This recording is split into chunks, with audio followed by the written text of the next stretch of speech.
अभिवादन स्वीकार कीजिए ब्रजेश मिश्रा का और आप देखना शुरू कर चुके हैं द डिबेट। बहनों भाइयों, आज पूरा देश गमगीन है।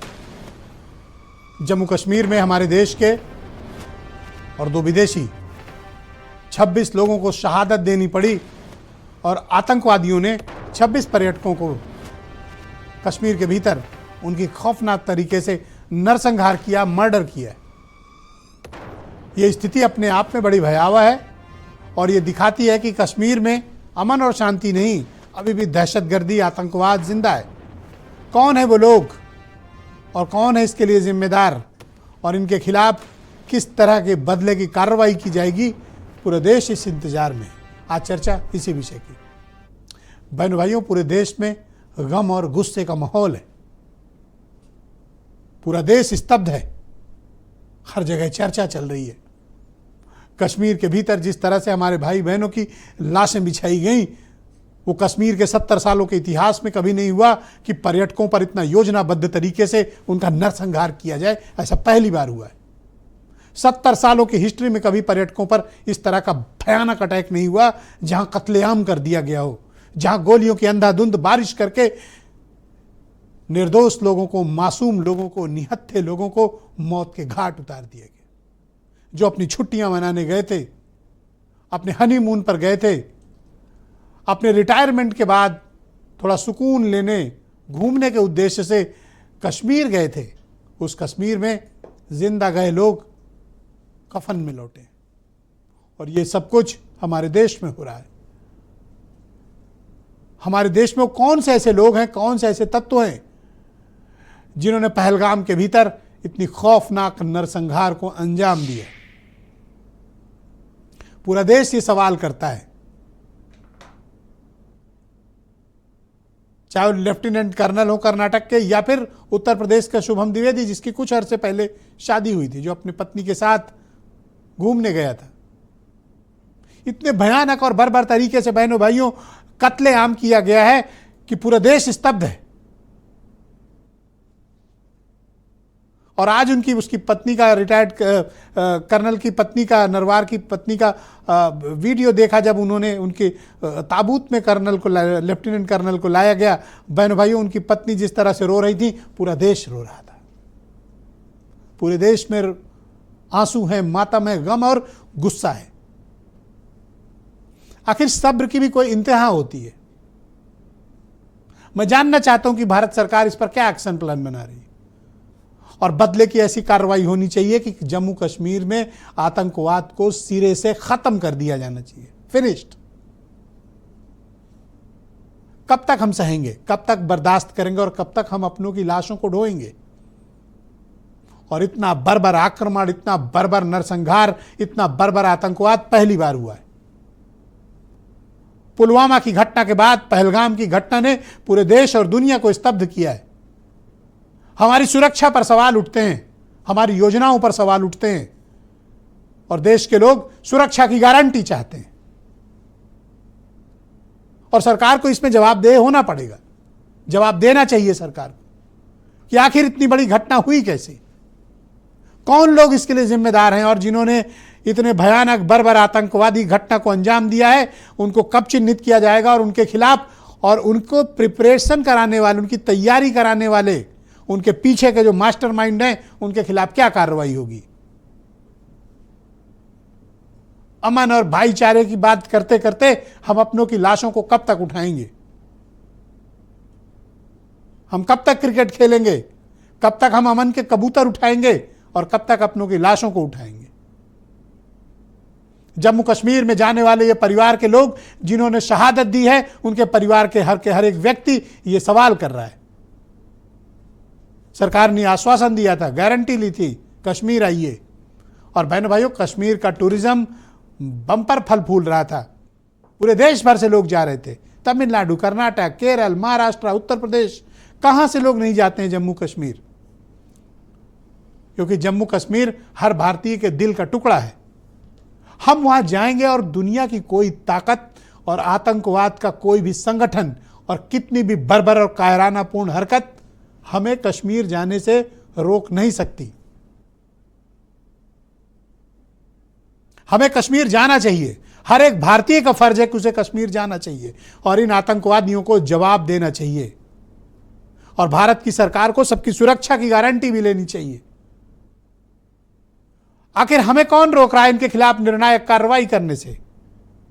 डिसाइसिव टाइम, यह निर्णायक समय है जब हमें आतंकवाद के समूल नाश की तरफ बढ़ना चाहिए। इसके लिए हमें जो कीमत चुकानी पड़े हम तैयार हैं, देश तैयार है, देश का 140 करोड़ लोग तैयार हैं, सरकार के पीछे समर्थन के साथ खड़े हैं। और इस मौके पर देश को एक होने की जरूरत है ताकि हम इस निर्णायक कार्रवाई में एक कदम भी विचलित नहीं होना है हमें। और बहनों भाइयों, मैंने बहुत समय से पत्रकारिता में हूं, मैंने आज कश्मीरी आवाम को देखा। कश्मीरी आवाम जिस तरह से आज सड़कों पर आई है, जिस तरह से उन्होंने पूरे बाजार के बाजार बंद किए हैं और गम का जैसा माहौल कश्मीर में दिखा है, इसके पहले मुझे कभी नहीं दिखा। कश्मीर की जनता इन आतंकवादियों के खिलाफ है। कश्मीर की आम आवाम दहशतगर्दी नहीं चाहती और आज उन्होंने ऐसा करके दिखाया। कश्मीर का बच्चा बच्चा रोया, लोग बाहर निकले, विरोध प्रदर्शन हुए, कैंडल मार्च निकले, विरोध में दुकानें बंद रखी, लोगों ने प्रतिष्ठान बंद रखे और आतंकवादियों की पहली बार आम आवाम ने मुखालफत की है। इसलिए किसी भी कश्मीरी भाई बहन को हमें कुछ भी ऐसी बातें नहीं बोलनी है जो उनके स्वाभिमान को और हमारे साथ जो डट कर आज वो खड़े हैं उस पर किसी प्रकार की चोट नहीं आनी चाहिए। हमें उन पर कोई शक नहीं करना चाहिए, लेकिन आतंकवादियों की गर्दनों को तोड़ दिया जाना चाहिए, आतंकवाद को खत्म कर दिया जाना चाहिए। अब आम आवाम कश्मीर की आतंकवादियों के साथ नहीं है। That's the achievement. यह हमारी उपलब्धि है कि हम 370 के बाद भी कश्मीर की आवाम का दिल जीतने में कामयाब हैं। लेकिन इन दहशतगर्दों को पनपने का मौका जो लोग दे रहे हैं, उनकी कमर तोड़ दी जानी चाहिए, उनकी गर्दनें तोड़ देनी चाहिए, उनके समूल नाश और खात्मा करना चाहिए। जितने भी शहादत हुई हैं जम्मू कश्मीर में, बहनों भाइयों, यही सच्ची श्रद्धांजलि होगी। और मैं कहना चाहता हूं, गम और गुस्से का विषय नहीं,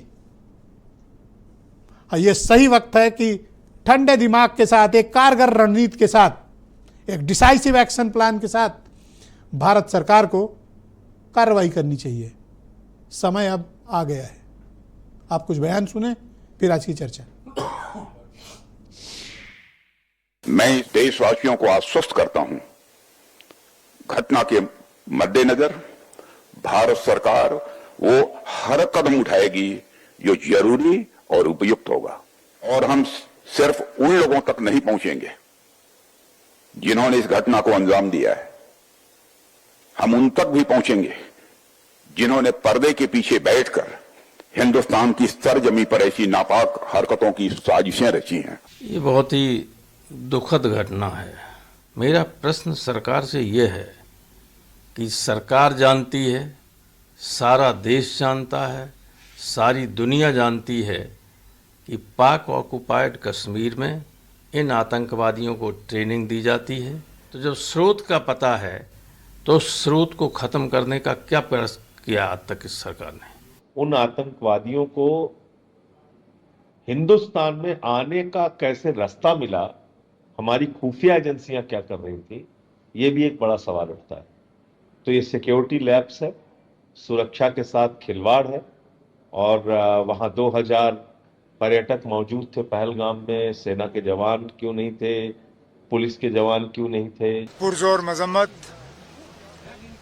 उन लोगों के साथ ताज़ियत और हमदर्दी का इजहार जिनके ऊपर और जिनके साथ ये सदमा बीता है। हमारे बाहर से मेहमान आए थे छुट्टी मनाने के लिए, बदकिस्मती से उनको कफनों में घर वापस भेजा गया है। मजहब पूछकर उन्होंने मासूम लोगों को वहां पर उनका कत्ल किया है। हम इसकी सख्त से सख्त अल्फाज में इसकी मजम्मत करते हैं। बहनों भाइयों, ये सही वक्त है कि धर्म पूछकर आम हिंदुस्तानियों का कत्ल करने वाले इन दरिंदे आतंकवादियों को साथ उससे भी ज्यादा बुरा सलूक होना चाहिए। तभी एक स्पष्ट, साफ, ठोस और कड़ा कदम माना जाएगा। आज इस चर्चा को हम आगे बढ़ाएंगे। मेरे साथ शरद त्रिवेदी उत्तर प्रदेश में भारतीय जनता पार्टी के प्रवक्ता हैं, मनीष हिंदवी उत्तर प्रदेश में कांग्रेस कमेटी के प्रवक्ता, कर्नल शरद शरण मेरे साथ मौजूद हैं, समाजवादी पार्टी के प्रवक्ता हैं, उदय शंकर श्रीवास्तव फार्मर डायरेक्टर हैं बॉर्डर रोड ऑर्गेनाइजेशन के, लंबे समय तक बॉर्डर पे इन्होंने काम किया है। कर्नल रोहित देव मेरे साथ मौजूद हैं, बहुत ही फेमस जियो पॉलिटिकल एनालिस्ट हैं, और देश के मशहूर रक्षा विशेषज्ञ पीके सहगल साहब हमें ज्वाइन कर चुके हैं। वीरेंद्र सिंह जी हमारे स्टेट हेड, आप सभी का स्वागत और धन्यवाद। शरद त्रिवेदी जी, मैं आपसे जानना चाहता हूं और आप इस देश को बताइए कि ये घटना के लिए कौन लोग जिम्मेदार हैं और क्या ये सिक्योरिटी लैप्स नहीं है? मिश्र जी, मैं सबसे पहले तो अपनी श्रद्धांजलि अर्पित करना चाहता हूं आपके चैनल पे। जो जघन्य घटना घटी है, जो दुखद घटना घटी है, उसमें पूरा देश साथ है। और एक में आयरिश रिपब्लिकन आर्मी के एक आतंकी थे, उन्होंने एक बात कही थी कि you have to be lucky always, we have to be lucky only once. तो ये आप कितनी भी सिक्योरिटी कर लें, जो फिदायीन अटैक है, जैसे ये जो 3 आतंकी या 4 जो भी अभी इस पे तो इन्वेस्टिगेशन चल रहा है, जो आए थे, ये मैं आपको गारंटी दे रहा हूं कि ये लौट के नहीं जाएंगे। ये इन्हें भी मालूम है कि ये लौट के नहीं जाएंगे। तो जो फिदायीन अटैक होता है उसके खिलाफ कोई भी सिक्योरिटी सिस्टम दुनिया का इंतजाम नहीं कर सकता है, क्योंकि वो खुद ही वो कह रहा है कि मैं तो मरने ही आ रहा हूं, लेकिन मैं आपको मारूंगा। तो यहाँ पे आप देखें कि जिस तरह का सिक्योरिटी ग्रिड बनाया गया था, मेरे जो डिफेंस एनालिस्ट यहाँ बैठे वो उसमें बेहतर जानकारी दे सकते हैं। जो सिक्योरिटी ग्रिड बनाया गया था, जिस तरह का फोर्सेस का डिप्लॉयमेंट था, जिस तरह का पुलवामा के बाद मैं प्रारंभ में टोकना नहीं चाहता, लेकिन आपको बताना चाहता हूं कि ये कोई फिदायीन अटैक नहीं था। फिदायीन अटैक वो होता है जिसमें वो अपने को फिदा हो जाए, मर जाए। वो ये लौट के नहीं, उन्होंने कत्लेआम किया हमारे घर के लोगों का, इरादे से आए हैं, वो कोई फिदायीन अटैक नहीं जाने वाला नहीं है। तो इनका इरादा है कि ये मरेंगे, इनमें से कोई लौट के जाने वाला नहीं। इस तरह की घटनाओं को अगर कोई अंजाम देना चाहता है तो उसके खिलाफ कोई सिक्योरिटी सिस्टम दुनिया में नहीं है। इजराइल में भी यही हुआ है, यूरोप में भी यही हुआ है, वहां तो बहुत बेहतर सिक्योरिटी सिस्टम है और वहां इस तरह की कोई सिक्योरिटी सिचुएशन भी नहीं है। तो वहां जिस तरह की कार्रवाई इन लोगों ने करी है, जिस तरह का अभी आप देखें कि जो बेस्ट पॉसिबल सिक्योरिटी सिस्टम है, जहां फेंस लगाई गई थी, वॉल बनाई गई थी इजराइल में, उसके ऊपर से भी ये लोग आए थे। जो 15 तो आप इजराइल में, फलस्तीन में हमास ने अटैक किया, इस आड़ में आप चाहते हैं कि आपसे सवाल ना पूछा जाए, पर ये सिक्योरिटी लैब से आपको जिम्मेदारी लेनी पड़ेगी। आप ये कह के नहीं निकल सकते शरद जी, लेट मी फिनिश सर। आप ये कह के नहीं निकल सकते कि दुनिया में कहीं हर जगह होता है, हमारे यहाँ भी होता है। आपने तो गारंटी ली थी सर सदन के भीतर। नहीं, देखिए, जो सॉफ्ट स्टेट होती है वो नहीं होती है जिसके खिलाफ कोई एक्शन हो। सॉफ्ट स्टेट वो होती है जो एक्शन लेने के बाद कुछ ना करे। हमारे जब से भारतीय जनता पार्टी की सरकार आई है, जब जब इस तरह की कार्रवाई हुई है, उसके तुरंत बाद एक्शन लिया गया है। जब उरी का किस्सा हुआ तब एक्शन लिया गया, जब बालाकोट का, जब पुलवामा का किस्सा हुआ तो बालाकोट की स्ट्राइक करी गई।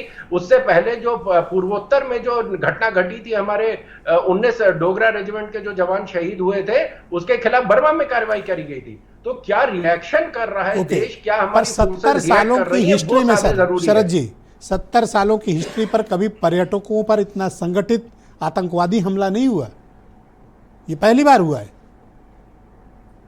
देखिए, आपको बेहतर पता है कि किस तरह की घटनाएं पूरे भारत में घट रही थी, किस तरह बम फट रहे थे, किस तरह की घटनाएं कश्मीर में घट रही थी। आए दिन खबरें आती थी कि आज 10 मारे गए हैं, कई 11 मारे गए हैं, 21 मारे गए हैं, 9 मारे गए हैं, हमारे जवानों पे हमले हो रहे थे। सर वो तो आज भी हो रहा है। अभी पिछले हफ्ते देखिए, अप्रैल फर्स्ट वीक में देखिए हमारे कितने जवान मारे गए। जो कार्रवाई करी गई उस तरह से हमले बंद हो गए। तब आप कांग्रेस की सरकारों को कोसते थे, आज कह रहे हैं कि दुनिया में हर जगह हो रहा है, तो साहब हमारे यहाँ भी हो रहा है।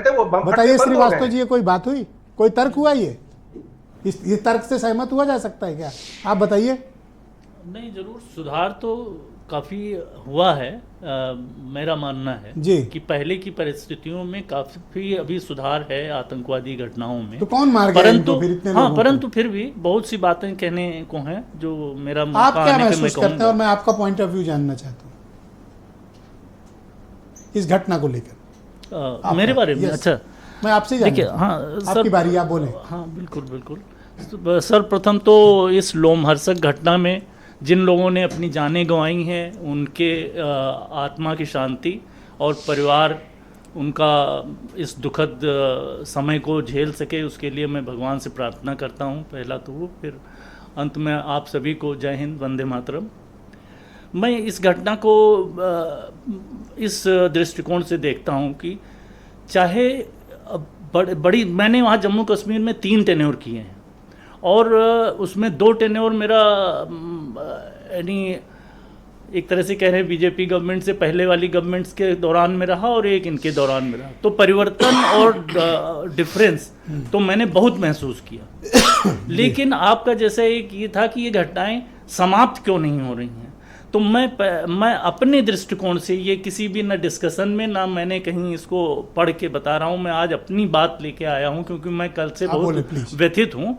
वो ये है कि ये जो कश्मीर में घटनाएं नहीं रुक रही हैं, उसके पीछे मैं ये मानता हूँ कि जो इस्लामिक विस्तारवाद की कोख से जब एक घृणा की भावना से एक देश सृजित हुआ आज़ादी के समय, वो किसी भी तरह से भारतवर्ष में जिहादी मानसिकता के लोगों को फूलने पनपने देने के से रुकने का माहौल बनाने के लिए तैयार नहीं है।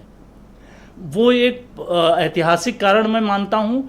फिर वर्तमान के कारण में मैं अभी ये मानता हूँ कि जो पाकिस्तान में उनके अपने जो फ़िरक़ों में वो उनको नहीं संभाल पा रहे हैं, चाहे वो अफ़गानिस्तान हो और उनके अपने फ़िरक़ों में जो तमाम तरह का चल रही है प्रॉब्लम। तो अभी आपने आसिफ मुनीर जी का जो बयान सुना कि अब वो उसको जो विद इन दी इस्लामिक फ़िरक़ों में जो वो समस्याएं हैं जिनको नहीं संभाल पा रहे हैं, तो अब वो अपने देश में या पूरे विश्व में ये बता हमें कैसे रिटेलिएट नहीं, मैं यही कहना चाह रहा हूँ कि उन वजहों से हम जितनी भी व्यवस्था करते हैं, पाकिस्तान उसको किस तरह से आप कुल कितने साल जम्मू कश्मीर में तैनात रहे? मैं 3 टेन्योर 2.5 साल के ओके, 3 बार तकरीबन 7.5 साल। ओके, कभी 26 पर्यटकों की इस तरह से आतंकवादियों ने हत्या की थी आपके 7.5 साल के कार्यकाल में? देख, तो एक तो आप जो ये कह रहे हैं कि पर्यटक की हत्या हुई, टूरिस्ट वो हाँ, वो होते नहीं थे, नॉर्मली इनकी नहीं होती। नहीं, आप 26 हिंदुओं की कहिए, उसमें मुसलमान भी 3 हैं। वो तो अच्छा चलिए, हिंदुओं की हत्या हुई। कभी इतने बड़े तादाद में आपके 7.5 साल के कार्यकाल में एक साथ इतने हिंदू पर्यटकों की हत्या हुई थी? अब बस हिंदू नरसंहार जो हुआ जिसमें कि वहाँ से नहीं, जरूर कहीं ना कहीं अपने देश की पॉलिटिकल इसमें पॉलिटिक्स कहाँ से आ गई? इसमें तो सिक्योरिटी लैब्स है, पॉलिटिक्स है। जैसे अभी देख लीजिए, अच्छा, ये जो माहौल यहाँ पर जो fidayeen, it's not a fidayeen attack. हाँ, नहीं, फिदाइन अटैक नहीं था, लेकिन जो ये कमिटेड आतंकवादी तैयार होते हैं, वो क्यों होते हैं? क्योंकि ऐसा एक हम मानते हैं कि हमारे देश में एक पॉलिटिकल लॉबी है जो झूठे एजेंडे बढ़ा के आगे इस देश को इतना डिमीन करती है कि इन्हें आतंकवादी तैयार करने में आसानी होती है। Okay, alright. मैं पीके सहगल साहब हमारे साथ दिल्ली से जुड़े हुए, बहुत ही जाने माने एक टॉप एक्सपर्ट रक्षा विशेषज्ञ हैं। सहगल साहब, बहुत शुक्रिया। आज आप बहुत व्यस्त होंगे, कई चैनलों पे आपने समय दिया होगा, लेकिन भारत समाचार के दर्शकों का आपसे बड़ा विशेष प्रेम है, सबका आग्रह था कि आज आप डिबेट में रहें। मैं आपसे जानना चाहता हूं कि जिस प्रकार से ये आतंकवादी कार्रवाई घटना जम्मू कश्मीर में हुई, इसको लेकर आप क्या धारणा रखते हैं? हमसे चूक कहाँ हुई और किस तरह से हमें कार्रवाई करनी चाहिए? देखो, जो कार्रवाई हमको करनी पड़ी वो तो सरकार फैसला लेगी। हम बड़ी ज़बरदस्त कार्रवाई करेंगे, पाकिस्तान को ऐसा सबक सिखाएंगे जिससे शायद उसको दोबारा इस माफी की हिम्मत ही नहीं होगी इस माफी की कार्रवाई करने के लिए। लेकिन इसमें कोई शक नहीं कि बहुत बड़े पैमाने पर उन्नति हुई है, बड़े पैमाने पर सुरक्षा इम्प्रूव हुई है। ब्रिस्बेन पास के आजकल कोई ग्रेनेड अटैक नहीं होते, कोई पेट्रोल बम नहीं फेंके जाते, कोई स्कूल नहीं जलाए जाते, कोई बैंक नहीं लूटे जाते। लेकिन गलवान के बाद में हमने रोमियो फोर्स जो थी, जिसमें 20 से 25 हज़ार सैनिक थे, उनको हमने शिफ्ट करके लद्दाख में लगाया। फिर जब पेंडेमिक हुआ, 3 साल तक कोई भर्ती नहीं हुई, जिससे हिंदुस्तान की फ़ौज की नफरी 2 लाख कम हो गई। बहुत बड़ी पैमाने पर खामियां आ गई हैं हमारे सिक्योरिटी ग्रिड में, और अगर हम इसको एक्सेप्ट नहीं करेंगे तो किसी प्रकार का कोई लेसन लर्न नहीं करेंगे। फिर जो ह्यूमन इंटेलिजेंस था, जिसको कायम करने में बहुत समय लगता है, वो ह्यूमन इंटेलिजेंस कम्प्लीटली ख़त्म हो गया। और उसके बाद हम किसी प्रकार से उस माफिया का सिक्योरिटी ग्रिड दोबारा इस्टेब्लिश नहीं कर पाए, दोबारा इंटेलिजेंस ग्रिड इस्टेब्लिश नहीं कर पाए। हमारी सर्वेलेंस में कमज़ोरियाँ थी, हमारे इंटेलिजेंस में कमज़ोरियाँ थी, हमारे रिकॉनेसेंस में कमज़ोरियाँ थी, जिसका बड़ा फ़ायदा उठाया पाकिस्तान ने। और इतने वो पीर पंजाल से आए, पूरा देश को क्रॉस करके आपके वहाँ पहुँच के पहलगाम में, रास्ते में किसी ने नहीं उनको पहचाना, किसी ने उनको रोका नहीं। तो ये साफ तौर पे दर्शाता है कि बहुत बड़ी खामियां हमसे हुई जिसको एक्सप्लॉइट किया गया, और अगर आप इसको स्वीकार ही नहीं करोगे तो किसी प्रकार की उन्नति नहीं होगी। ये पहले बड़ा मानना आवश्यक है कि हमारी कमज़ोरियों का फ़ायदा उसने उठाया है और उसी कमज़ोरियों की वजह से इस माफी की कार्रवाई हुई है। लेकिन पाकिस्तान ने बहुत बड़ी भूल की है, उसने 2 ऐसे टारगेट्स को हिट किया है। एक तो जम्मू कश्मीर की लाइफ लाइन, टूरिज़्म वहाँ की लाइफ लाइन है। हर आवाम जो है डायरेक्टली टूरिज़्म का से जुड़ा हुआ है, उनकी क्वालिटी ऑफ लाइफ में बड़ी वृद्धि हुई है टूरिज़्म की वजह से। दूसरा, उसने अटैक किया हिंदुस्तान की डाइवर्सिटी के ऊपर, जो हमारी सबसे बड़ी ताकत है। उसने चुन चुन कर आइडेंटिफाई करके हिंदुओं को मारा, चुन चुन कर मारा, केवल और पहचान करके कि इनमें से जो हिंदू हैं उनका कत्ल करें। और जो मुसलमान मारे गए वो हिंदुओं को बचाने की वजह से मारे गए। उनमें से तो एक बेचारा खच्चर चला रहे थे, आज मैं उनका देख रहा था, वो तो भिड़ गया आतंकवादियों से। आज रिपोर्ट छपी अखबारों में, और उसने कत्ल होने से रोका लोगों को। आतंकवादियों को बंदूकें पकड़ ली, उसको मार दिया। सर, मासूमों की मौत, मासूमों की हत्या करने का कोई जिहाद सिखाता है, ना कोई इंसानियत कहती है, ना कोई धर्म सिखाता। ये दरिंदे हैं, राक्षस हैं, और इनके साथ वही सलूक होना चाहिए जो किसी बड़े अपराधी के साथ होता है। इन्हें बख्शा नहीं जाना चाहिए। सहगल साहब, इसमें किसी प्रकार का कोई शक नहीं, इनको बड़े पैमाने पर लोकल सपोर्ट था। इन्होंने रिकॉनेसेंस कई बारी की और इनको शय दी जा रही है किसी लोकल्स के माध्यम से। इनको खाना पानी कोई लोकल दे रहे हैं। सो जितने भी लोकल्स हैं वो भी उतने ही घटिया इंसान है जितने ये दरिंदे थे। Exactly. ये तो पाकिस्तान से आए थे, 4 आतंकी, 3 उसमें से पाकिस्तान के थे, एक कहा जा रहा है भदरवा का था, और बाकी 4, 5, 6 लोकल थे। इन सब का पता लगाना चाहिए। तो सहमत हूं कि लोकल में इनका गैंग जरूर रहा होगा, पाकिस्तान का ताल्लुक है, कोई सपोर्ट बेस रहा होगा, वरना इतनी बड़ी घटना को कोई अकेले पाकिस्तान से घुसकर आकर या पीओके से आके यहाँ अंजाम नहीं दे सकता।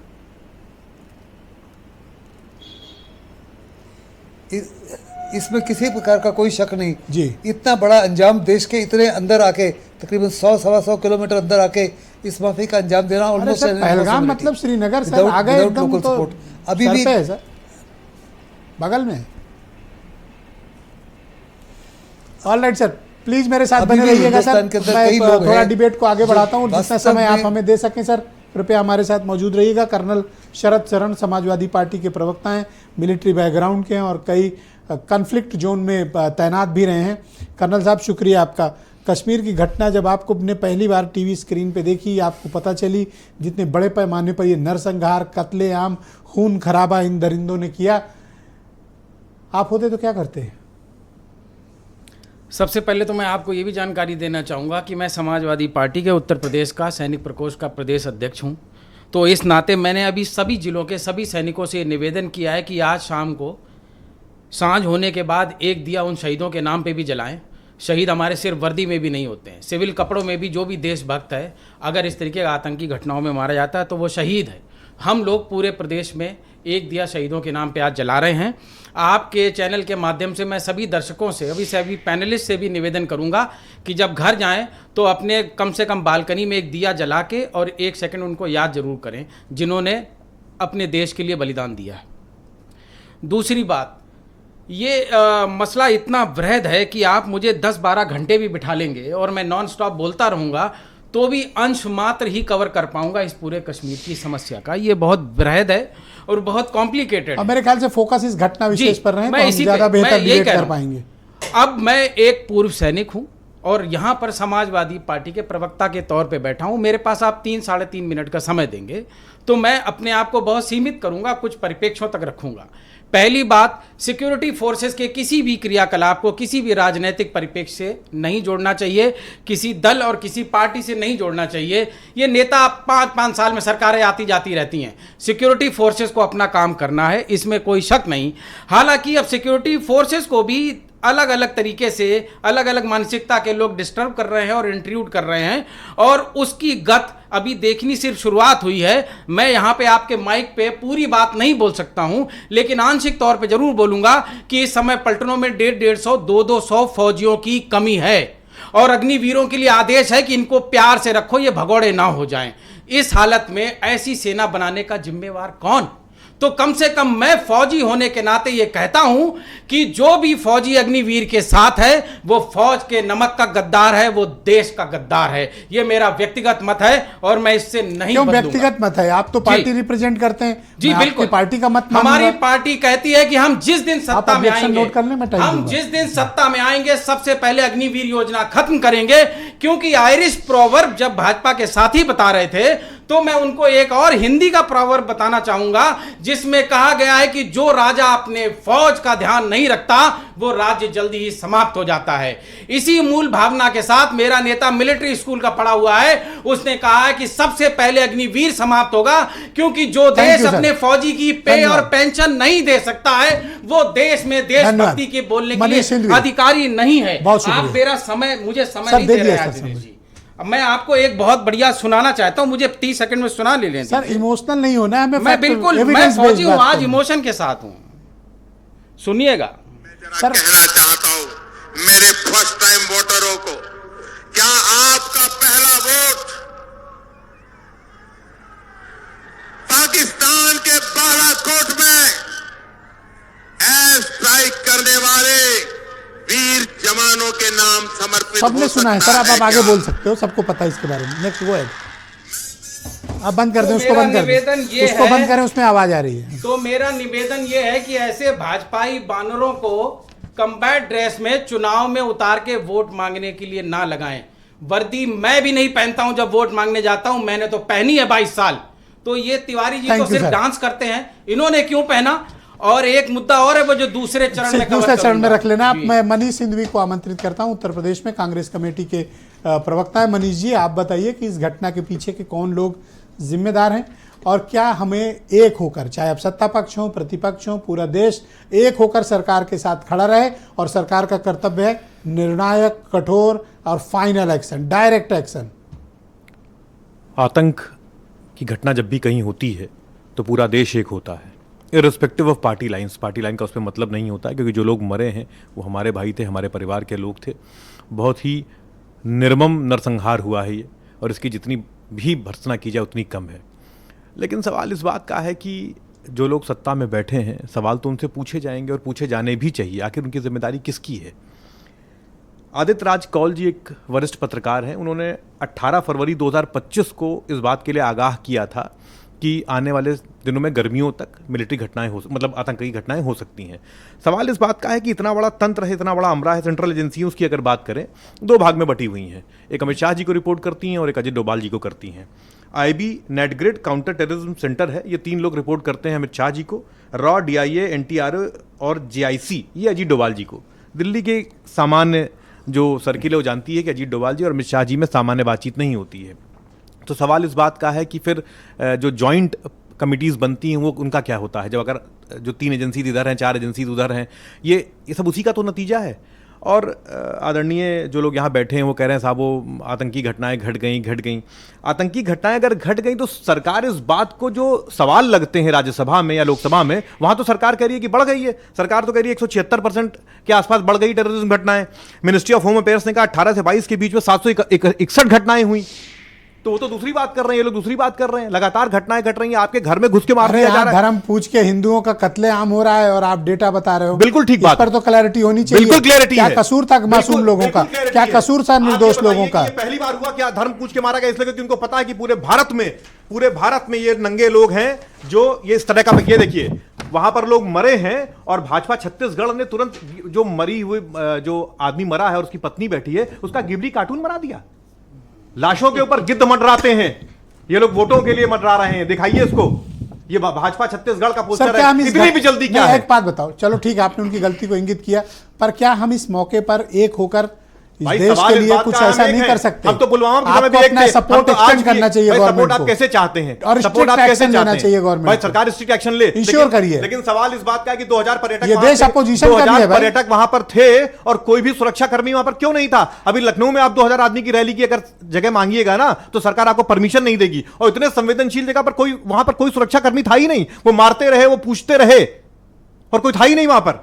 इतनी बड़ी घटना और खुफिया एजेंसी कुछ नहीं कर रही थी। और ये देखिए आप, ये साहब एक नया पोस्टर चल रहा है जिसमें दिखाया जा रहा है कि जो लोकल्स हैं वो गद्दार हैं। अरे भाई, आप सारा का सारा ठीकरा छप्पर फोड़ कर आप किनारे बच जाएंगे? आप इतना बड़ा हमला लेकर बच जाएंगे? जिम्मेदारी कौन लेगा? और तीसरी और सबसे महत्वपूर्ण बात जो आपको मैं बता रहा हूं कि ये जो सवाल उठ रहा है कि जहां पर प्रति व्यक्ति सुरक्षाकर्मी सबसे कलमा ज्यादा नहीं पड़ा इसलिए मारे गए लोग, पता है आपको? अच्छा, आप कभी ये सोचिए, आप इतने वरिष्ठ पत्रकार हैं कि आज तक कश्मीर में ऐसी कभी घटना नहीं हुई। अरे वो तो भाई मैंने वो बोला, नहीं- आपने नहीं- थोड़ी नहीं- बोला। नहीं। मैंने कहा 70 साल में नहीं हुई, बोला कि नहीं बोला? एक छोटी सी बात बताइए ब्रिजेश मुझे ही बता रहे हैं। ब्रिजेश जी, तो वहां डिलीट पर क्यों कर दिया? नहीं, एक मिनट डिलीट क्यों किया? मैंने कहा डिलीट एक किया? मिनट वो आप लोग करते हो। नहीं नहीं, delete मैं करते अपनी हो, मेरा काम नहीं delete नहीं करने का नहीं है। मैं अपनी बात पूरी कर लूं। एक मिनट, एक आखिरी बात पूरी कर लूं। ये सब बताइए complete करो। कि वहां पर जब 95% लोग जो टूरिस्ट थे वो तो नॉन मुस्लिम ही थे, और आतंकी हमेशा आते हैं और मार के चले जाते हैं।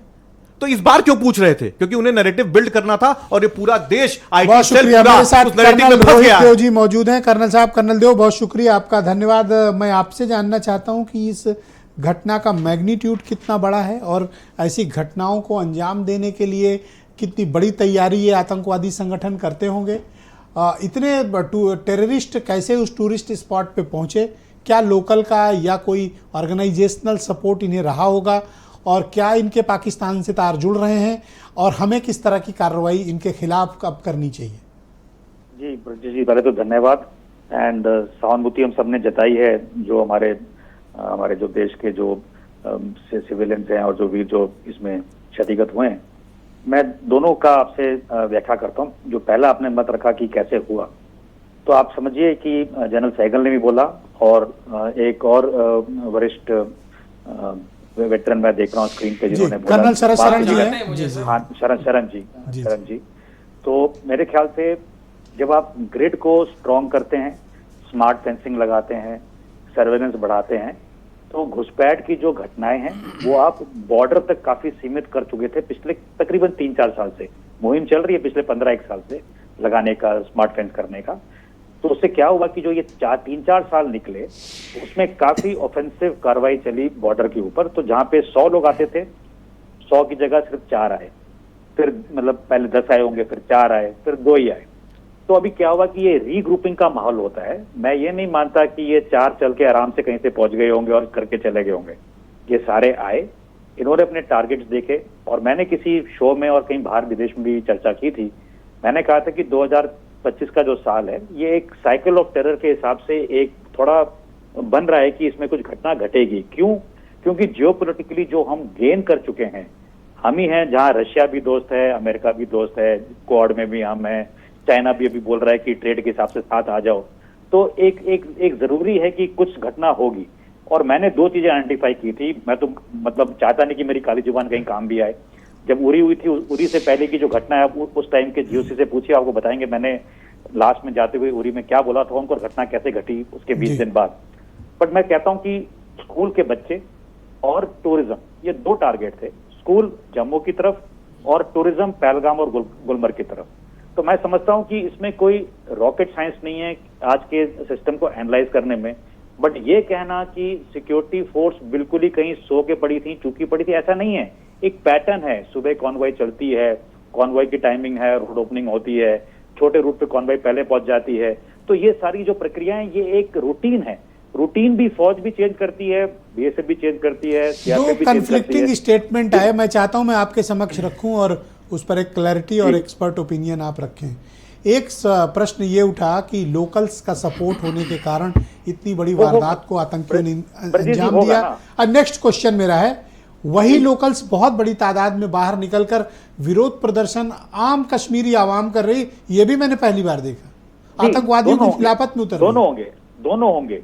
आप मनोवैज्ञानिक रूप में देखिए, जिसने हत्या को अंजाम देने के लिए शह दी, चाहे जबरदस्ती में शह दी या अपने मन से शह दी, दोनों हो सकते हैं। आप समझ सकते हैं किसी के हाथ में बंदूक के, पहले भी 90s में फौज क्या करती थी, दोनों का कर्नल, ये जो प्रवक्ता हैं सपा के भी बैठे हैं, ये भी बताएंगे आपको, वो एक रीत रही है। जो बाहर आए बोलने को, वो इसलिए आए ब्रजेश जी, उसके दो कारण है। पहला कारण ये है कि जो ये खुशहाली का माहौल बन रहा है, जो इकोनॉमी बढ़ रही है कश्मीर की, पहले इकोनॉमी होती थी ब्लैक इकोनॉमी, एक बजट बनता था, उसके बाद ब्लैक इकोनॉमी में गिलानी जैसे लोगों को पैसा मिलता था और हम पीस ब्रोकर करते थे पाकिस्तान को पैसा खिला के पिला के, वो हट चुका है। तो अभी इस स्थिति में जो आम नागरिक है, जिसकी चल रही हैं नावें, चल रही हैं बसें, चल रही हैं टूरिज्म में होटल चल रहे हैं, वो अपने आपने देखा जहां पे ये घटना हुई है पहलगाम में, वो एक जॉर्बिंग का भी यार्ड है, वो वहां पे बच्चे वहां पे ट्रैम्पोलिन पे खेल रहे हैं। तो आप समझ सकते हैं कि उनका व्यवसाय है, तो वो लोग आएंगे। बट मैं ये नहीं कह रहा कि अगर 100 लोग बाहर आए तो 100 लोग उस भक्ति में या देशभक्ति में या सिर्फ व्यवसाय को देख के आए हैं। कुछ लोग ऐसे भी आए होंगे कि जो ये देखने आए कि इसका इफेक्ट क्या है, उसकी क्या रिपोर्टिंग है, पाकिस्तान के हवाले में क्या बोलना है। पर दूसरा जो आपका जो प्रश्न है, जो आपका सवाल है इस शो में, वो है करना क्या है। मैं तो आपके शो के माध्यम से धन्यवाद करना चाहूंगा जनरल मुनीर का और सीएम शरीफ का कि उन्होंने ये हमको मौका दिया। इस मौके की खोज, अगर जियोपॉलिटिकल एक बंदा हूं, मैं समझता हूं कि मैं इसी की खोज में था पिछले कुछ सालों से, इसी खोज में। क्यों? क्योंकि अब मैं जियोपॉलिटिकली स्ट्रांग हूं, सब मेरे साथ हैं। कोई भी मुहिम होगी अभी हमारी मिलिट्री की, इकोनॉमी की, या कोई भी और कूटनीति का तरीका हम अपनाएंगे, आप देखेंगे किस तरह से सुषमा स्वराज जी के टाइम से हमने मिडिल ईस्ट में कटार और इन लोग जैसे जो देश थे, उनकी जो पैसे की आमदनी थी पाकिस्तान की, आप क्या हिमायत करते हैं, डायरेक्ट एक्शन या हमको डिप्लोमेटिकली या फिर? सब होगा, आप चिंता बिल्कुल ना करें, परफेक्ट, सब होगा। पहले एक कंसेंसस बिल्डिंग है जो हो चुकी है मोटा मोटा, उसके बाद ये जो 4 टेररिस्ट घूम रहे हैं, आज में देश की मांग ये, मेरे को ट्विटर पे लोग लिख रहे हैं कि ये चार को मारना चाहिए। 4 को नहीं मारना चाहिए, हमने इसकी पूरी सोर्सिंग, फाइनेंस, मास्टरमाइंड, इनके पापाओं तक पहुंचना चाहिए सर, इनके बाप लोगों तक पहुंचना चाहिए। सब कुछ होगा। All is fair in this war, all is fair. Afghanistan is fair, beyond Rawalpindi, north of Pakistan is also fair, so we don't have to worry. But ये जो अपॉर्चुनिटी है, ये गंवाना नहीं चाहिए। मेरा ये मानना है ये हम नहीं गंवाएंगे। जो पॉलिटिकल डिटर्मिनेशन, ये जो आपको बढ़त मिली है, इसको हमें बिल्कुल निर्णायक अंजाम तक पहुंचाना चाहिए। मैं बहुत शुक्रिया। हमारे साथ सर प्लीज बने रहिएगा। वीरेंद्र सिंह जी हमारे स्टेट हेड कार्यक्रम में ज्वाइन कर चुके हैं। वीरेंद्र जी, क्या रिपोर्ट है आपके पास, जो इतनी दुर्दांत, इतनी भयानक भयावह घटना हुई है, इसको लेकर किस तरह की जानकारी है? उत्तर प्रदेश के भी कुछ लोगों की शहादत हुई है, किस तरह का माहौल और गुस्सा लोगों का देखने को मिला आपको? देखिए, यूपी में भी नौजवानों की जान गई है, कानपुर के रहने वाले युवक की जान गई, गोली मारी गई है। बहुत कम समय हुआ था, बहुत कम उम्र थी, 30 साल के लगभग। आज भारत, जो बात आ रही थी अभी कि भारत एक बहुत मजबूत देश है, और जो देश अपने लोगों की मूल्य को समझता है, इंसानी जान की कीमत को समझता है, वो भारत अन्य देशों के मुकाबले सबसे ज़्यादा है। लेकिन जो जाने गई हैं, आज जनमानस में ये चर्चा रही है लोगों के मन में, और ये रैलियां निकली, जुलूस निकले, और सब ये चाहते हैं कि बदला लिया जाना चाहिए। जैसे किया है उसका जवाब उसी तरह से आना चाहिए। ब्रजेश जी, सबसे बड़ी बात यह है कि जिस कश्मीर में हमने एक देश, एक संविधान, एक झंडा, ये सब चीज़ें लागू करी थी, जिस कश्मीर में अमन चैन, व्यापार बढ़ रहा था, लोग देश और विदेश के पर्यटक आ रहे थे, जो भारत का अभिन्न अंग था, जो कहते हैं कि भारत का सबसे सुंदर इलाका है, उस पर दाग लगाया है, दर्द, उससे पर दर्द दिया है, हमारे लोगों को मारकर रक्त रंजित किया है उस इलाके को। और बहुत सालों बाद ये घटना हुई है पर्यटकों के साथ, ऐसा इतनी बड़ी मात्रा में शायद कभी नहीं हुआ था। तो ये ढिलाई के स्तर पर सवाल पूछे जाएं, लेकिन कार्रवाई के स्तर पर भी समय रहते जवाब आना चाहिए। और इसमें कोई शक नहीं है कि कश्मीर भारत का मुकुट है, स्वर्ग है, उस पर किसी प्रकार का दाग हम लगने नहीं देंगे। हर आदमी इस देश का ये चाहता है कि सरकार इस पर कठोर कार्रवाई करे। हमने हालात सुधारे, इकोनॉमी सुधारी, पर्यटन सुधारा, लेकिन आज फिर वह स्थिति पैदा कर दी। लोग वहाँ से भाग रहे हैं जो गए हैं, चाहे देश के हों चाहे विदेश के हों। काफी लंबे समय तक के लिए घाव दिया है। आतंकवाद को अगर अभी नष्ट नहीं किया गया तो ये फिर सर उठाएगा जी। और इसको नष्ट करके ही कश्मीर में शांति लाकर अमन चैन की बहाली करके एक मैसेज दिया जा सकता है। धर्म के नाम पर ये उन्माद करने नहीं दिया जाएगा। आज हमारे निर्दोष और निहत्थे लोगों का खून बहा है, तमाम घरों के चिराग उजड़ गए हैं, लोग पीड़ा में हैं, परेशानी में हैं, लोग इसके बदले की उम्मीद कर रहे हैं। तो पहलगाम में लेकिन एक बात अच्छी हुई है कि घायलों की मदद करने वाले डॉक्टर, नर्स, उनको लाने वाले सब बहुत सारे लोग इसमें मुसलमान थे। इस घटनाक्रम को मुसलमान के ऊपर रखकर खाली नहीं देखा जाना चाहिए। यह घटनाक्रम आतंकवादियों ने अंजाम दिया है, पाकिस्तान समर्थित लोगों ने अंजाम दिया है, उनको इसका खामियाजा मिलना चाहिए। पूरी कौम को, हम किसी कौम को आतंकवाद से जोड़कर नहीं देखेंगे। आज निहत्थे लोगों को भूनकर जो दर्द पैदा किया गया, सोचिए एक बेटे के सामने उसके बाप को गोली मारी गई, पूरे जीवन भर शायद इस दर्द को वो नहीं भूल पाएगा और भूलना भी नहीं चाहिए जी, क्योंकि हम लोगों को तमाम बार आतंकवाद अपने क्रूर चाल से छलता है, लेकिन अब बताना होगा, चाहे वो आतंकवादी हो चाहे पाकिस्तानी हो, कि उनसे हम शांति के लिए जीते आए, हम डरते नहीं हैं। और अगर बार बार हमें छेड़ोगे तो इसका अंजाम भी भुगतने को तैयार रहना होगा। जी वीरेंद्र जी, आज जी। त्वरित न्याय की मांग है समय की, कि त्वरित न्याय होना चाहिए। अब इसमें चाहे असलहे से हो, चाहे एयर स्ट्राइक से हो, चाहे जैसे हो, लेकिन ये बहुत जरूरी है।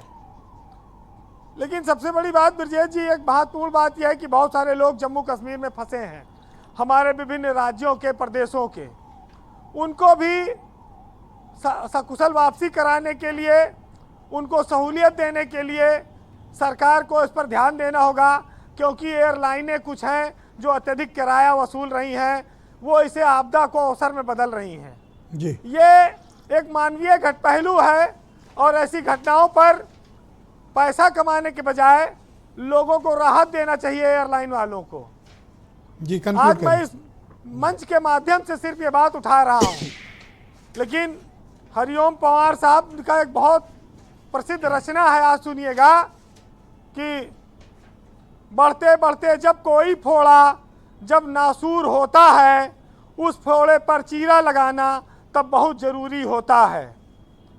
और अर्धसदी की सब भूलों का समाधान हो जाने दो, सब समझौते मरे पड़े हैं, अब पिंडदान हो जाने दो, और तुम भी सीमा रेखा तोड़ो, आगे बढ़ जयनात करो, और 48 में जो खोया था वो कश्मीर फिर आज़ाद करो। बहुत शुक्रिया वीरेंद्र जी, आपका बहुत बहुत धन्यवाद ग्राउंड जीरो से अपना फीडबैक, ओपिनियन और ऑब्जर्वेशन हम तक पहुंचाने के लिए। बहनों भाइयों, दूसरा चरण क्विक राउंड है, हम स्टार्ट करते हैं इस परिचर्चा का। उत्तर प्रदेश में भारतीय जनता पार्टी के प्रवक्ता शरद त्रिवेदी हमारे साथ मौजूद हैं। त्रिवेदी जी बताइए, आप सरकार में हैं, आप सत्ता में हैं, सुरक्षा की गारंटी आपको इस देश के लोगों को देनी पड़ेगी और इस देश के लोगों को जवाब देना पड़ेगा कि इस वारदात का बदला आप कब लेंगे और कैसे लेंगे। मिश्र जी, मेरा अनुरोध है कि सबसे पहले तो जितना समय आपने सबको दिया, कम से कम उसका आधा समय मुझे दे दीजिएगा। सर, मैं उससे 2 गुना दे दूंगा, प्लीज। सबसे पहली चीज तो ये कि हमारे जैसे कर्नल साहब बता रहे थे कि अग्निवीर की वजह से ये घटना घटी है, और लेकिन 26/11 में तो अग्निवीर भी थे, और जो 93 की जो घटना घटी थी तब भी अग्निवीर नहीं थे। तब क्या समस्या आ गई थी, क्यों वो घटना घट गई थी? और दूसरी चीज जो बार बार कहा जा रहा है कि इतनी संख्या में कभी पर्यटक वहां नहीं मारे गए, तो पिछले 35 साल जिन वहां लोगों की उम्र 35 साल से कम है, उन्होंने तो वहां कभी पर्यटन देखा ही नहीं है। ये पर्यटन तो अब शुरू हुआ है, जहां 2.25 करोड़ पर्यटक 2024 में गए हैं और 45,000 करोड़ का निवेश हुआ है, जिसमें जो बुर्ज खलीफा बनाने वाली जो कंपनी है, उस कंपनी ने वहां पे निवेश किया है। सऊदी अरेबिया वहां निवेश कर रहा है।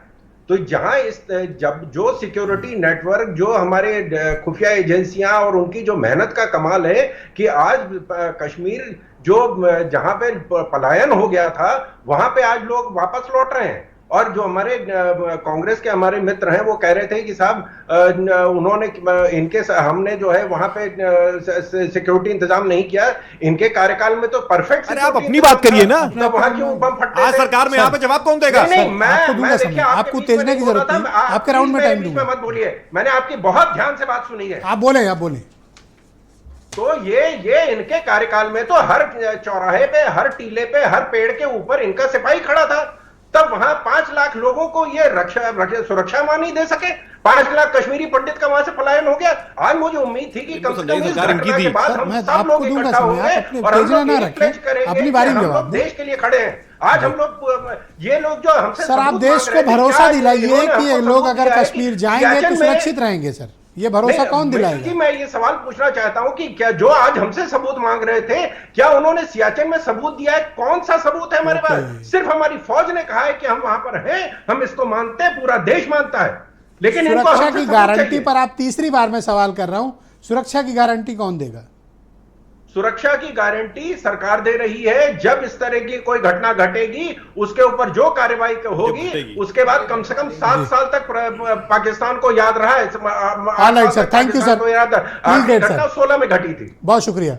बोलिए उदय शंकर जी, आप क्या कह रहे थे? हाँ, जो कोई आपत्ति थी किसी विषय पे? नहीं, मेरा केवल आपत्ति नहीं थी कर्नल शरद जी की बातों थोड़ा अच्छा वर्ड हो जाता है। क्योंकि डिफेंस के मैटर्स पे कब कैसा माहौल रहा है उसको थोड़ा जनरलाइज करके कर्नल शरद जी ने जो बात कही उसको मैं अपने ढंग से बताना चाहता हूँ कि एक तो मैंने ये समझा था कि आज की घटना को उनके कारणों पर, उनके निवारणों पर बात होगी, परंतु कर्नल शरद जी का जो पूरा बातचीत थी वो ऐसा लग रहा था जैसे आगामी विधानसभा चुनावों को लेके उन्होंने अपनी प्रिपेयर्डनेस आज करके आए थे।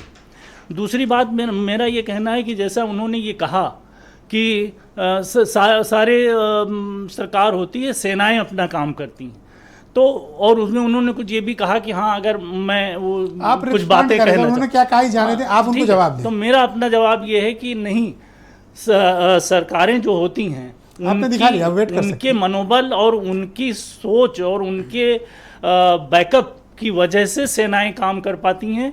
1998 में मैं किश्तवाड़ में पोस्टेड था और मैं आपको ये बता रहा हूँ कि उस समय तिरंगा फहराने के लिए जो ये नेशनल डेज हैं 15 अगस्त और 26 जनवरी को भी हम चूंकि फाइटिंग फोर्स, आर्म फोर्सेस के सपोर्टिंग फोर्स हैं और हमारे आपका तो काम रोड कंस्ट्रक्शन रहता है, लेकिन फिर भी हम पूरा प्रिपेयर्ड में रहते। हमें छुप के झंडा फहरा कर केवल खाना पूरी करनी होती थी। वो समय भी मैंने सेना का देखा हुआ है। और फिर बाद में अभी जब मुझे रिटायरमेंट से पहले भी सीनियर होने के बाद मौका मिला और क्षेत्र में भी जाने का मौका मिला, तब किस उत्साह और किस चौड़े सीने के साथ झंडे फहराए गए वो भी मैंने देखा है। और अग्निवीर और डिफेंस प्रिपेयर्डनेस, अग्निवीर छोड़े सर, अग्निवीर हाँ वही मैं कह रहा हूँ, अगर उस पर बात करनी है तो फिर बहुत सी बातें हैं। बहुत शुक्रिया। ओके कर्नल साहब, आप बताएं, अब रख दें, हम लोग आराम से डिबेट करें, उत्तेजना फैलाने की जरूरत नहीं, ये देश एक साथ रहना चाहिए। साफ बात सुनिए, 22 साल फौज में नौकरी करके आया हूं, किसी नेता के पास नौकरी नहीं करता था। अपने सीनियर माइक ऑन करें, आपने माइक अपना बंद कर लिया है। 22 साल सेवा करके आया हूं फौज में, अपने सीनियर्स के पास नौकरी करता था। सेना एकमात्र ऑर्गेनाइजेशन है किसी नेता के पास नौकरी नहीं करती। तो कोई भी फौजी कम से कम ये ना बोले इस सरकार में ऐसा था, उस सरकार में ऐसा था। अपने अधिकारियों से पूछिए जो आपको कमांड कर रहे थे, वो जवाब देंगे। सच्चाई है। एक सवाल जरूर है, एक सवाल जरूर है, भारतीय जनता पार्टी ने कल 26 साथियों के शहीद होने के बाद ट्विटर पे पूरे देश में अपने राज्यों के हैंडल पे ये क्यों लिखा, और अगर लिखा तो इसको डिलीट क्यों किया? ये हम सबसे हिसाब मांगते हैं। दूध पिया है, दूध पिया है, आपका दूध कहां गया है? इसको क्यों डिलीट किया और इसमें क्या लिखा है पूरे देश को सुनना चाहिए। इस देश में जब भी कोई शहीद होता है उसकी लाशों पे व्यापार जो करते हैं वो शहीदों के गिद्ध हैं, और गिद्धों का ये चेहरा है। धर्म पूछा, जाति नहीं। सुन लीजिए, तो मजहब पूछकर मारा, तो जहां पे इतने मजहब पूछकर ही तो मारा। सुनिए, जवाब सुनिए। यहाँ पे इतने फौजी बैठे हैं, आप जानते हैं। आपको इतना उत्तेजित होने की जरूरत नहीं है, आप मुझे समय आप ज्यादा उत्तेजित हैं। उत्तेजित चाहिए। एक मिनट ब्रजेश जी समय दीजिए। हमारी इंडियन आर्मी में यहाँ सोल्जर बैठे, इनसे पूछिए। कुछ प्योर रेजिमेंट हैं जिसमें सिर्फ मुसलमान हैं, और जम्मू कश्मीर में सबसे ज्यादा खबरें लाना और सबसे ज्यादा मिलिटेंट की डेड बॉडी लाने का काम वो मुसलमान, प्योर मुसलमान पलटने करती हैं, और उसका सबसे अच्छा धन्यवाद। नहीं, मैं धन्यवाद नहीं बोलने दूंगा प्लीज प्लीज आज। नहीं, आप शांत रहें सर, शांत रहें। अरे मिलिट्री को क्यों आप सर इस तरह कर रहे हो सर? ये मिलिट्री ने गलत बात। गृह मंत्री ने जो फूल चढ़ाए उसकी फोटो है, और जब ये फोटो चढ़ा रहे हैं तो इनकी सुरक्षा में 3 मुसलमान खड़े हुए हैं। सर बहुत शुक्रिया। कर्नल रोहित की फोटो है, कर्नल रोहित धन्यवाद। धर्म से जोड़ के धंधा नहीं बनाने देंगे, धन्यवाद। का व्यापार सर आप डिबेट को दूसरी दिशा में ले जा रहे हैं। सुरक्षा के चीजों को और शहीदों कर्नल साहब वोटों का आप इतनी उत्तेजना क्यों? धन्यवाद, हो गया। Thank you sir. Colonel Rohit Dev ji, sir एक सेकंड रुक जाए आप। कर्नल रोहित देव जी मेरे साथ मौजूद है। सर आप मुझे बताएं, देखिए उत्तेजना का वक्त नहीं, मुझे लगता है इस वक्त पूरे देश को एकता का दिखाने की जरूरत है, देश को एक साथ आने की जरूरत है, ताकि सरकारें जब निर्णय करें तो उन्हें लगे कि उनको सत्ता पक्ष, प्रतिपक्ष और इस देश के लोगों का मैंडेट हासिल है, तब सरकारें कंफर्टेबली डिसाइसिव एक्शन ले पाएंगी। कर्नल देव जी, मैं आपसे बिल्कुल सहमत हूँ। आपने इससे पहले जो आपके जो क्रू हैं फील्ड में, उनका आपने वक्तव्य सुना, और उन्होंने यही चर्चा की है कि देश क्या चाहता है। तो एक होती है बदले की भावना, आक्रोश की भावना, और एक होती है कि नपा-तुला एक्शन लेना। तो मैं समझता हूं कि सेना भी समक्ष है, और सहमति सरकार की भी शायद होगी, और जो भी कदम लेंगे वो एक सुनिश्चित तरीके से लिया जाएगा। टीवी डिबेट मैं समझता हूं जो उत्तेजना का माहौल है वो चलेगा, पॉलिटिकल डिबेट भी चलेगी। देखिए, जो ओहदेदार है जिम्मेदारी उसकी है। अगर आज मैं किसी यूनिट का सीईओ हूं, जिम्मेदारी मेरी है, चाहे पॉलिसी पुरानी हो, चाहे पॉलिसी नहीं हो, चाहे एसओपी आर्मी की कुछ भी बोलती हो, बट मैं जब ऑपरेशन में जाता हूं तो मेरे को पूरी छूट है कि मैं उस पर क्या करता हूं। तो मैं खाली इतना ही बोलूंगा कि जो जिम्मेदारी का आप जो पहलू सामने ला रहे हैं, जिम्मेदारी हमारी है। एक और जिम्मेदारी का मैं जिक्र करूंगा, एक होती है नागरिक की जिम्मेदारी। मैं आपके चैनल के माध्यम से आह्वान करूंगा हर एक नागरिक से, अपनी सुरक्षा, इतने आपके पास ऐप्स हैं अपनी सिक्योरिटी का ख्याल रखने के लिए, आप ये सब करिए।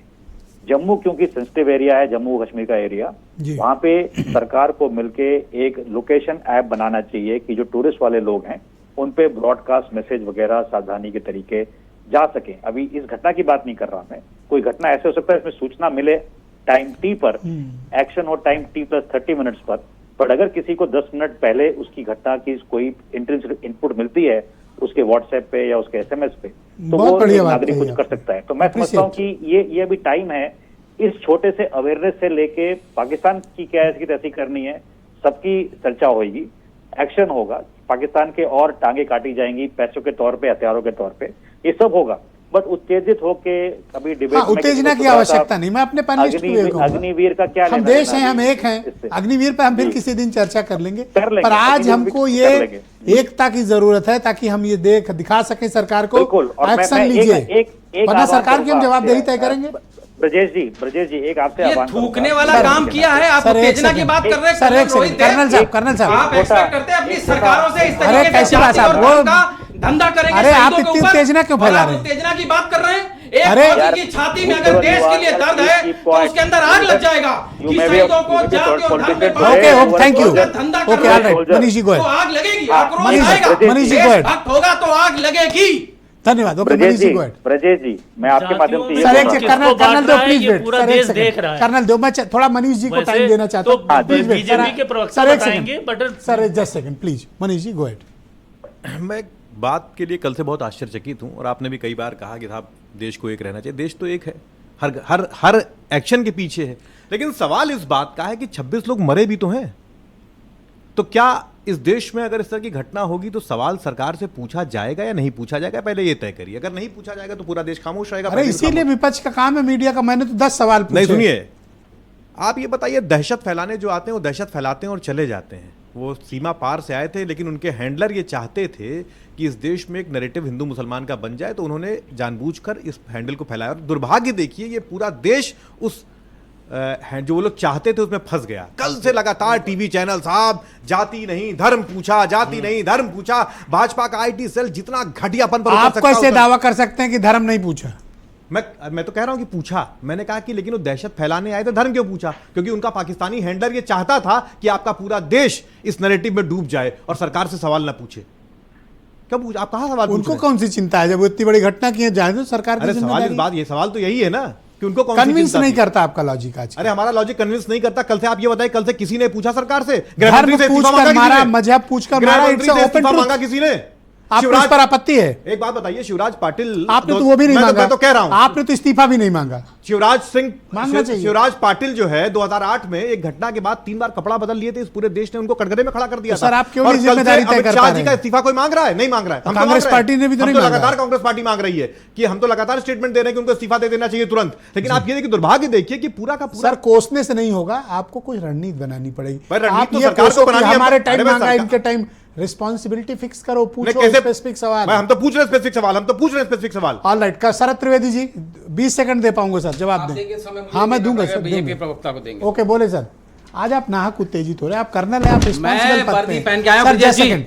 ओके शरद त्रिवेदी जी बोलिए। सर शरद जी बोलिए। देखिए, मेरे मित्र जो समाजवादी पार्टी के हैं, उन्होंने जो बातें कही हैं, मुझे लग रहा है शायद 5-7 सीटों पे जो है उत्तर प्रदेश में ईवीएम मशीन ठीक हो जाएगी। इससे ज्यादा कुछ नहीं होने वाला है। और जो हमारे कांग्रेस के मित्र बता रहे हैं कि जी कश्मीर में ऐसी घटनाएं पहले नहीं घटती थी, क्योंकि ये थे इनकी सरकार में कभी कोई ऐसी घटना नहीं घटी। इनके कार्यकाल में। सर थैंक यू सर, बहुत शुक्रिया आप सबका, बहुत बहुत धन्यवाद, बहुत शुक्रिया आप सबका। मेरे पास वक्त का अभाव है, मैं चर्चा को आज बढ़ाता। और बहनों भाइयों बहुत शुक्रिया आप सभी का। डिबेट के उस पार देखिए रात 9 बजे जीनत सिद्दीकी के साथ कश्मीर की इस जघन्य वारदात पर पूरा विश्लेषण और कुछ सनसनीखेज और महत्वपूर्ण जानकारियां।